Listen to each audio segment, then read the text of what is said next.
বগলী আৰু কাছ বহুদিনৰ আগৰ কথা। তৰাবিল নামৰ এখন বিলত এটা কাছই বাস কৰিছিল।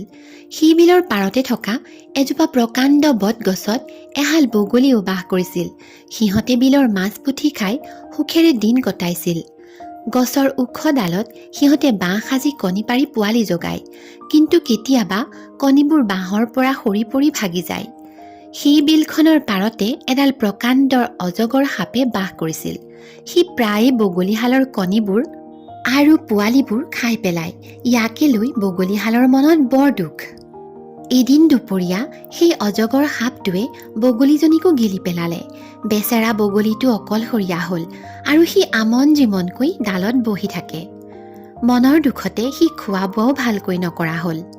বগলীটোৰ মনৰ দুখ বুজি পাই এদিন কাছটোৱে বগলীটোক সুধিলে, বগলী ককাই, বোলো কি কৰিছা?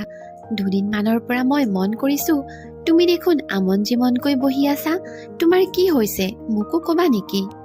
কাছৰ কথাত বগলীয়ে উত্তৰ দিলে, নকবা আৰু মোৰ দুখৰ কথা।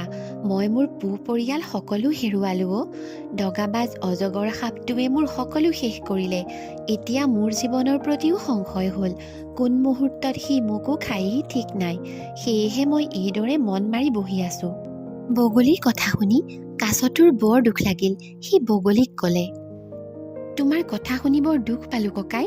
দুষ্ট অজগৰটোৱে দুদিনমান মোকো খাবলৈ চুপ লৈছিল নহয়।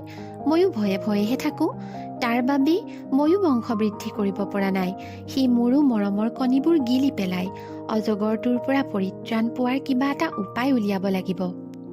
এইবাৰ বগলীয়ে কিবা এটা চিন্তা কৰি কাছটোক ক'লে, ভাই কাছ, তুমি বাৰু মন কৰিছানে?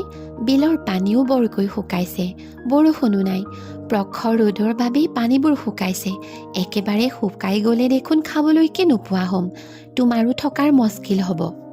বগলীৰ কথা শুনি কাছই বৰ ভয় খালে আৰু দুখ মনেৰে বগলীক ক'লে, তেনেহ'লে কি হ'ব?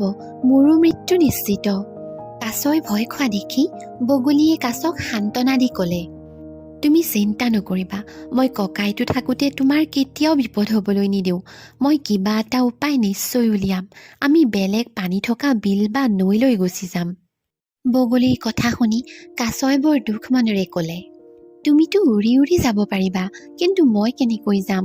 মইতো উৰিব নোৱাৰো। বগলীয়ে এইবাৰ পুনৰ ক'লে, তুমি চিন্তা নকৰিবা, মই তোমাকো মোৰ লগত লৈ যাম। প্ৰথমে মই ক'ত ভাল নৈ বিল আছে চাই লওঁগৈ। তাৰ পাছত তোমাকো মই সোনকালে ইয়াৰ পৰা লৈ যামহি। কাছক বিদায় জনাই আৰু দুষ্ট অজগৰ সাপটোৰ পৰা সাৱধানে থাকিবলৈ কৈ বগলী তাৰ পৰা উৰি গুচি গ'ল। পাছদিনা বগলীয়ে বিচাৰি বিচাৰি পানী থকা নৈ এখন পাই কাছক খবৰটো দিবলৈ বুলি বিলৰ পাৰৰ গছৰ ডাল এটাত বহিলহি। এপাকত কাছই বগলীক দেখা পালে আৰু কাছই আহি বগলীক মাত লগালে, বগলী ককাইটি, তুমি আহিলা হ'বলা, কিবা খবৰ কৰিলানে? কাছৰ কথা শুনি বগলীটোৱে বৰ উৎসাহেৰে ক'লে, অঁ কৰিলোঁ। উত্তৰ পিনে পদুমণি নৈখন আছে, ভাবিছোঁ তালৈকে যাওঁ। তুমি বা কি কোৱা?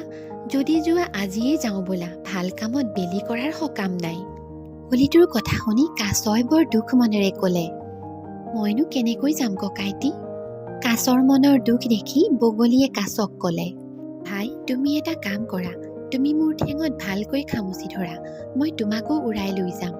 উৰি উৰি গৈ আমি পদুমণি নৈৰ পাৰত পৰিমগৈ।